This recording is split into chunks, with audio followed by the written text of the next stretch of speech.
And I'm like, the fuck did I walk into? Right?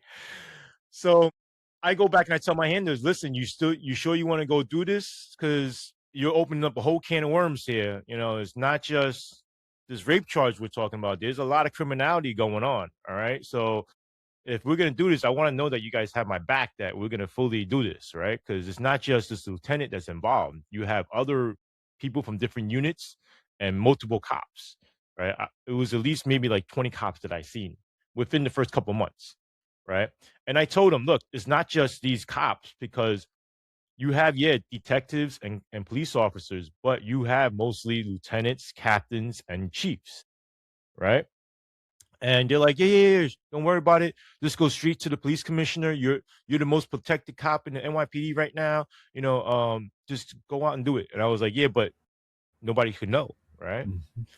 Because I'm technically undercover. I'm a uniformed police officer, uniformed sergeant, supervisor, playing a dirty cop to Mhm. get into the inner circle, right? So the way the NYPD is broken down is, I like to put them in different circles, right? You have the outer circle, which is regular cops that, just doing their day job and going home. End of the day, legit want to be police officers, want to do their job, want to go home.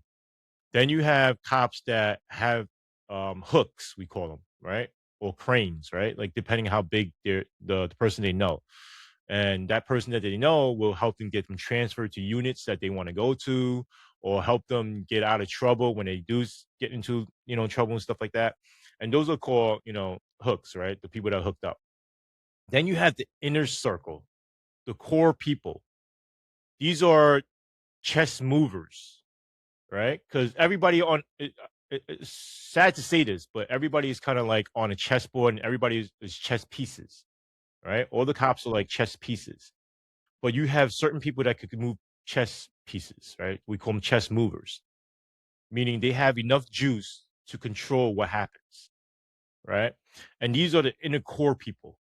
And the inner core people, it's not just one precinct. It's happening everywhere in every precinct. Inner core people, they're hooked up with chiefs, or they're hooked up with, deputy commissioners or mayors and stuff like that, right? Because it's politics that corrupt the department, right? Which I think should be totally separate.